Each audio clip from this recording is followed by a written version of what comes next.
तो दोस्तों आज मैं एक्सप्लेन करूंगा एक यूनिक टाइप की अंडररेटेड टर्किश हॉरर फिल्म जिसका नाम है the funeral feed your love. तो चलिए बिना किसी देरी के जल्दी से वीडियो स्टार्ट करते हैं। कहानी की शुरुआत में हम केमल नाम के आदमी को देखते हैं जो कि एक हज ड्राइवर होता है, यानी वो शव वाहन चलाता है। तन्हाई में डूबा एक अकेला आदमी जिसके पास ना तो कोई दोस्त है ना गर्लफ्रेंड है। माँ बाप खत्म हो चुके हैं। फैमिली में बस उसकी एक बहन आयशा है जो कि गांव वाले घर में अकेली रहती है और केमल सालों से ना उससे मिला है ना बात किया है। मोस्ट ऑफ द टाइम शव वाहन चलाना, खाली टाइम में टाइम पास करने के लिए अकेले में टीवी देखना, ड्रिंक करना या स्मोक करना, यही उसका डेली का रूटीन है। तो एक रात केमल को अकरम नाम का बंदा कॉल करके काम से बुलाता है। काम वही था, एक लड़की की डेड बॉडी को उसके घर वालों तक पहुंचाना था, लेकिन देर से 1 महीने के बाद। अकरम का कहना था कि फिलहाल ये बॉडी लेकर तुम कहीं गायब हो जाओ। केमल को समझ नहीं आता कि क्या बात हुई, बॉडी लेकर गायब हो जाओ मतलब। तब वो आदमी उसे पूरी बात बताता है कि असल में ये लड़की एक अमीर परिवार से है जो दूसरे शहर में रहते हैं। वो लड़की भागकर यहाँ पर आई थी और उसकी फैमिली वाले उसका मर्डर कर दिए हैं। ये ऑनर किलिंग का मामला है। फिलहाल बॉडी मुर्दाघर में पड़ी है और ऑटोप्सी भी नहीं हुई है। तो पुलिस केस से बचने के लिए उसके घर वाले चाहते हैं कि मामला ठंडा होने तक केमल बॉडी लेकर गायब हो जाए। इस बीच ये लोग सारे सबूत वगैरह भी मिटा देंगे और फिर बाद में वो लोग उसका स्टेज फ्यूनरल कर देंगे और इस तरह से सबकी आंखों में धूल झोंक कर ये लोग अपने क्राइम पर पर्दा डाल देंगे। इस काम के लिए केमल को खूब सारे पैसे ऑफर होते हैं, लेकिन केमल फिर भी साफ मना कर देता है क्योंकि ना तो उसे पैसे का लालच था और ना ही उसे कोई इलीगल काम करना था। तो अकरम उसको समझाता है कि इसके घर वाले बहुत पावरफुल लोग हैं, हॉस्पिटल वालों से भी इनकी सेटिंग हो गई है, वो रिकॉर्ड्स वगैरह भी मिटा देंगे और तुम्हारा डायरेक्टर भी हमारे साथ है। काम से मना किए तो पैसे तो तुम्हारे हाथ से जाएंगे, ऊपर से जॉब भी जाएगी। बस फिर क्या था, मजबूरन केमल उनका काम करने के लिए तैयार हो जाता है। फिर कुछ करप्ट स्टाफ मेंबर्स की हेल्प से वो हॉस्पिटल से डेड बॉडी निकालकर केमल की गाड़ी में लोड करवा देता है और साथ में उसे पैसे और फोन भी देता है। जाने से पहले केमल लड़की का नाम पूछता है। अकरम कहता है कि नाम जानकर क्या करोगे, लेकिन केमल कहता है कि मुझे जानना है। तो अकरम बताता है कि लड़की का नाम ज़ैनब है। इसके बाद केमल गाड़ी लेकर होटल चला जाता है। फिर सुबह होटल से वो एक बार में जाता है और पूरा दिन वहीं काटता है। फिर रात को जब केमल वापस लौटता है तो उसे गाड़ी से ग्रंटिंग टाइप की आवाज़ सुनाई दे रही थी, जैसे कोई बंद नाक से जोर जोर से सांस लेने की कोशिश कर रहा हो। केमल जब गाड़ी खोलकर देखता है तो उसके तो होश ही उड़ जाते हैं। ये आवाज़ ज़ैनब ही निकाल रही थी। एक डेड बॉडी को ऐसे सांस लेता देख केमल बहुत डर जाता है।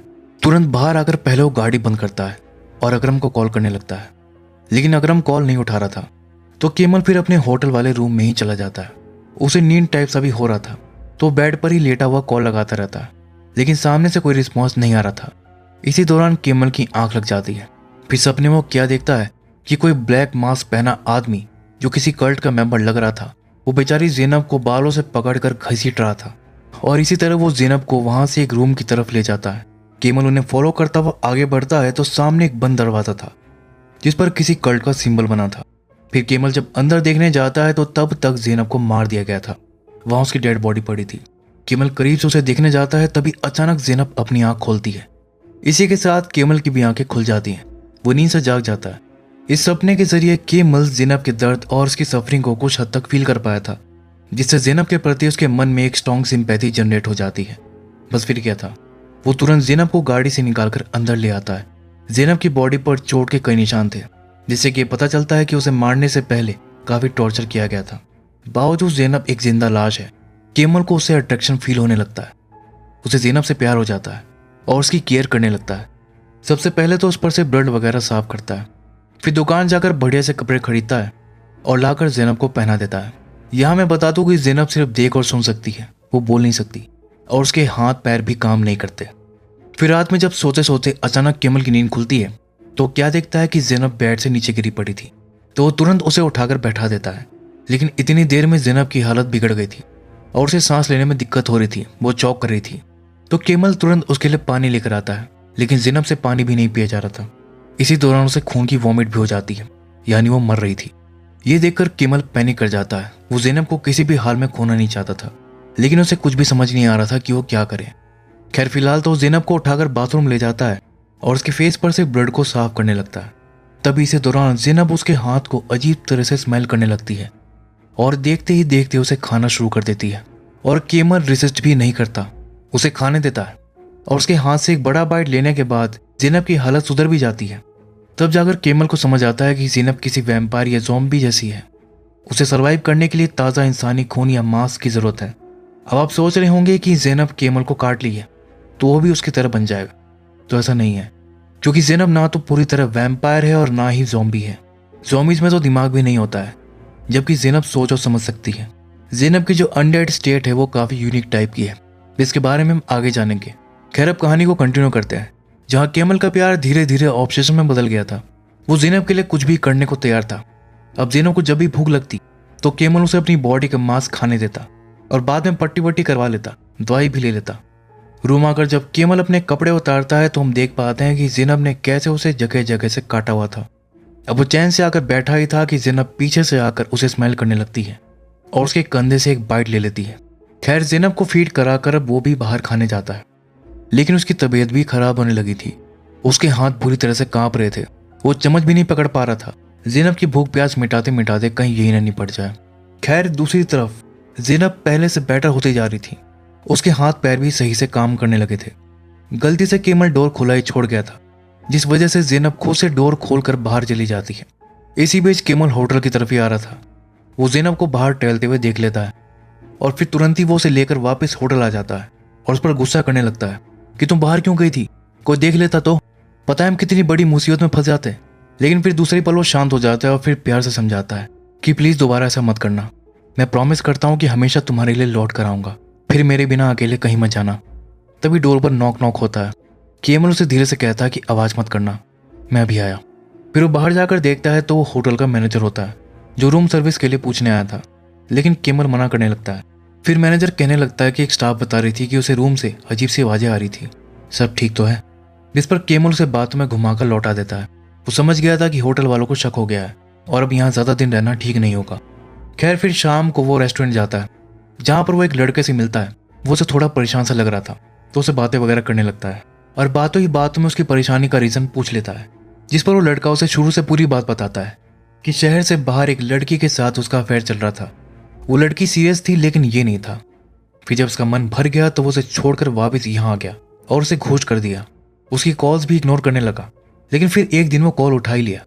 तब वो लड़की उसको बताए कि वो प्रेग्नेंट है और उसे एक्सेप्ट करने के लिए कहने लगती है। लेकिन ये लड़का साफ मना कर दिया।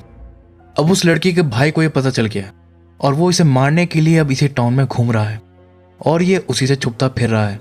केमल को तो मन ही मन उस पर बहुत गुस्सा आ रहा था कि इन जैसे लड़कों की वजह से ही बेचारी ज़ैनब जैसी लड़कियों को सहना पड़ता है, उनकी ऑनर किलिंग तक हो जाती है। लेकिन अभी उसे कुछ नहीं कहता, उल्टा मदद का हाथ बढ़ाता है। कहता है कि भाई टेंशन मत ले, मैं तुझे शेल्टर प्रोवाइड करूंगा, और उसे अपने साथ होटल लेकर जाने लगता है। और रास्ते भर वो लड़का उसे थैंक यू बोलने लगता है कि भाई तेरा एहसान मैं कैसे चुकाऊंगा वगैरह वगैरह। और केमल चुपचाप अपनी बेल्ट निकाल रहा था। फिर होटल पहुंचकर केमल एकदम शांत हो जाता है। इससे पहले कि वो लड़का कुछ समझ पाता, एकदम से उस लड़के पर अटैक कर देता है और उसी बेल्ट से दम घोंटकर उसे खत्म कर देता है और उसकी डेड बॉडी ले जाकर ज़ैनब के सामने रख देता है या कहीं की परोस देता है। बस फिर क्या था, ज़ैनब खतरनाक तरीके से उसके करीब आती है और उसकी गर्दन को नोचकर खाने लगती है। अगली सुबह हम देखते हैं कि केमल उस आदमी को पीसेस में काट कर टिफिन बॉक्स में पैक कर देता है। फिर सब जगह से ब्लड वगैरह साफ करता है। ज़ैनब के फेस पर पूरा ब्लड लगा हुआ था, उसे भी साफ करता है और उसके सर पर जो बड़ा सा घाव था उसे ढकने के लिए कैप पहना देता है और उसे बताता है कि हम लोग आज यहाँ से निकल रहे हैं। इसके बाद वो ज़ैनब को लेकर निकल जाता है। ज़ैनब बिल्कुल इंसान की तरह ही लग रही थी, किसी को शक नहीं होता कि वो एक जिंदा लाश है। फिर रास्ते में केमल एक जगह पर गाड़ी रोक देता है क्योंकि दोनों को ही भूख लगी थी। केमल तो ब्रेड वाला पाव निकालकर खाने लगता है और ज़ैनब टिफिन से उस लड़के का हाथ निकालकर खाती है। इसी तरह दोनों का सफर आगे बढ़ता है। ज़ैनब को जिंदा रखने के लिए, उसकी भूख मिटाने के लिए केमल मर्डर पे मर्डर किए चले जा रहा था। वो अब एक सीरियल किलर बन गया था। फिर एक रात केमल शॉप से खुद के लिए खाने का सामान और पानी की बोतल वगैरह लेने लगता है। तभी टीवी पर केमल के बारे में न्यूज आ रही थी कि एक सीरियल किलर ने टाउन में आतंक मचा रखा है, इसलिए सतर्क रहें, सावधान रहें। घटना स्थल पर हर बार एक शव वाहन देखने की भी बात की जा रही थी। दुकानदार ये सुनते ही बाहर खड़ी शव वाहन देखने लगता है। उसे केमल पर शक हो रहा था कि यही वो सीरियल किलर तो नहीं। केमल भी ये भाप लिया था कि ये मुझ पर शक कर रहा है, तो सामान लेकर तुरंत वहां से निकल जाता है। केमल को लगने लगता है कि अब ऐसे बाहर घूमना सेफ नहीं है, उन्हें कहीं तो शेल्टर लेना पड़ेगा और इसके लिए वो अपने पुराने घर जाने की सोचता है जहां पर उसकी बहन आयशा रहती थी। बस फिर क्या था, वो ज़ैनब के साथ अपने पुराने वाले घर चला जाता है। फिर ज़ैनब को गाड़ी में ही वेट करने के लिए बोलकर अकेला जाकर आयशा से मिलता है। सालों बाद आयशा उसे देखकर बहुत खुश होती है, लेकिन उसे थोड़ा अजीब भी लगता है कि इतने सालों बाद इसे अपनी बहन की याद कैसे आई। वो उसे पूछती भी है कि तुम किसी मुसीबत में तो नहीं हो, लेकिन केमल कहता है कि बहन ऐसा कुछ नहीं है, मेरे पास कुछ पैसे आए हैं तो सोचा तुम्हें देता चलूं, लगा तुम्हें ज़रूरत होगी। और उसे बताता है कि कुछ दिन वो यहीं रुकेगा। इसके बाद फिर केमल ज़ैनब को उसी घर के एक सेपरेट रूम में लेकर आता है और उसे बताता है कि कुछ दिन हम लोग यहीं रुकेंगे। फिर ज़ैनब को भूख लगती है तो उसके लिए खाना लेने जाता है। हम देखते हैं कि गाड़ी में ही वो बॉडी पीसेस स्टोर करके रखा हुआ था, लेकिन अब मांस सड़ चुका था और खून सूख चुका था। अब ये ज़ैनब के काम का नहीं था, क्योंकि उसे फ्रेश ब्लड और मांस लगता है। तो केमल ताज़ा इंसानी खून और मांस का जुगाड़ करने निकल जाता है। इधर ज़ैनब चुपचाप बेड पर ही लेटी केमल का वेट कर रही थी।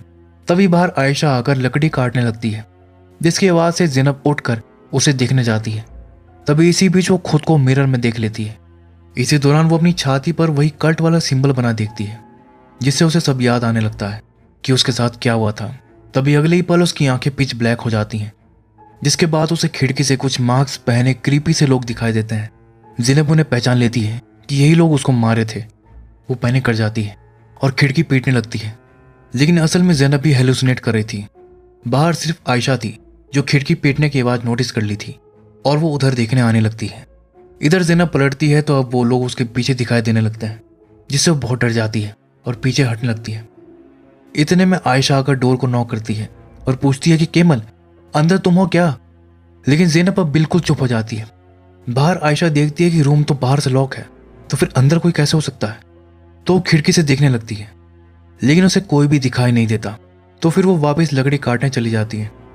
तब जाकर ज़ैनब चैन की सांस लेती है कि अभी तो पकड़ी जाती। दूसरी तरफ केमल शिकार की तलाश में घूम रहा था, लेकिन अभी तक उसे कोई नहीं मिला था, क्योंकि न्यूज़ के चलते अब लोग बाग अलर्ट हो गए थे। तभी उसे एक अकेली लेडी दिख जाती है और वो उसे फॉलो करने लगता है। शव वाहन को इस तरह फॉलो करते देख वो लेडी भी समझ जाती है कि कुछ गड़बड़ है, तो वो तेज तेज चलने लगती है कि तभी केमल को अकरम का कॉल आता है।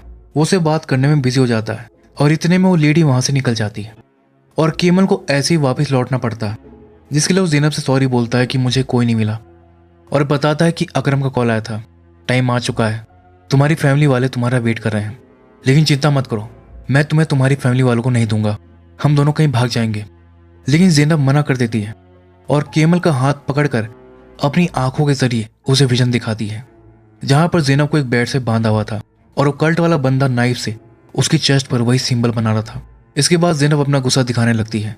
वो कहना चाह रही थी कि वो उनसे भागना नहीं चाहती, बल्कि उनसे बदला लेना चाहती है जिन्होंने उनके साथ ये किया। फिलहाल केमल उसे किसी तरह समझाकर शांत करता है कि गुस्सा मत करो। फिर अगले दिन वो एक ऑटोमोबाइल शॉप पर जाता है, जहां पर हकान नाम का लड़का काम करता था और वो उसे जानता था। केमल को यहाँ अपनी गाड़ी का कलर चेंज करवाना था, क्योंकि न्यूज़ में उसकी गाड़ी के बारे में बात फैल गई थी। केमल हकान को एक्स्ट्रा पैसे भी देता है ताकि वो उसे ना तो किसी को बताए और ना ही अपने रिकॉर्ड में इस बात को मेंशन करे, और इतने पैसे देकर हकान उसकी बात मान भी लेता है। लेकिन हकान को बिल्कुल भी आइडिया नहीं था कि केमल क्या कांड करता चल रहा है। खैर दूसरी तरफ केमल की गैर मौजूदगी में आयशा फिर से रूम में देखने जाती है। इस बार खिड़की से देखने पर उसे ज़ैनब घूमती हुई दिख जाती है, लेकिन क्लियर दिखाई नहीं देती। तो वो डोर नॉक करके पूछती है कि अंदर कौन है, जवाब दो। लेकिन जब कोई रिप्लाई नहीं आता तो की होल से झांकने लगती है और सामने से ज़ैनब उसे झांक रही थी, जिससे घबराकर वो वहां से भाग जाती है। अब आयशा को तो लगता है कि केमल किसी लड़की को किडनैप करके ले आया है, जिससे वो भी फंस जाएगी। तो सोचने लगती है कि उस लड़की को यहाँ से छुड़ाकर पुलिस को जाकर सब बता दूंगी। दूसरी तरफ हकान गाड़ी को पेंट वेंट कर दिया था। फिर कलर अच्छे से दिखाने के लिए वो लाइट ऑन कर देता है, लेकिन तभी वो कार के अंदर लटके हुए बॉडी पार्ट्स देख लेता है। लेकिन इससे पहले कि वो कुछ समझ पाता, केमल तुरंत एक भारी टूल से हकान पर अटैक कर देता है और उसी से पीट पीट कर उसे खत्म कर देता है। इधर आयशा डुप्लीकेट की से रूम खोलकर ज़ैनब को देखने आती है, लेकिन जैसे ही ज़ैनब उसके सामने पलटती है तो उसकी पिच ब्लैक आंखें देखकर वो बहुत डर जाती है और पीछे हटने लगती है और ज़ैनब उसकी तरफ बढ़ने लगती है। तो आयशा अपने बचाव में एक रॉड उठा लेती है कि दूर रहो मुझसे, मेरे पास मत आना। लेकिन ज़ैनब फिर भी नहीं रुकती, तो अपने बचाव में आयशा उसे स्टैब कर देती है। फिर किसी तरह ज़ैनब खुद ही उस रॉड को निकालती है और मुंह से खून उगलते हुए नीचे गिरकर तड़पने लगती है। ये देखकर आयशा रोने लगती है कि ये मुझसे क्या हो गया। फिर जब केमल वापस लौटता है तो वो क्या देखता है कि ज़ैनब घायल हालत में ज़मीन पर पड़ी थी और साइड में आयशा बैठकर रो रही थी। ये सब देखकर केमल आयशा पर गुस्सा करने लगता है कि ये तुमने क्या कर दिया। आयशा क्या बोलती, वो तो बस रोए चली जा रही थी। फिर केमल ज़ैनब से कहता है कि सब ठीक हो जाएगा और उसे गोद में उठाकर अपने साथ ले जाता है।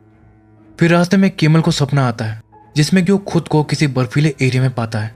वहां पर वही कल्ट के लोग घेरा बनाकर खड़े थे। केमल उनके बीच घुसकर दिखता है तो नीचे खून से लथपथ ज़ैनब पड़ी थी। ये देखकर केमल टूट जाता है। तभी इतने में उसका सपना भी टूट जाता है। ये सपना उसे इसलिए आया था क्योंकि वो ज़ैनब को खोने से डर रहा था। खैर ज़ैनब अब ठीक थी और वो रिकवर भी हो चुकी थी और दोनों एक अबेंडन घर में छुपे थे। तभी केमल देखता है कि बाहर एक पुलिस वाला घूम रहा था और उसकी वैन में ताका झाकी कर रहा था। तो केमल पीछे से उसे मारने आता है, लेकिन ऑफिसर मिरर में देखकर अलर्ट हो गया था।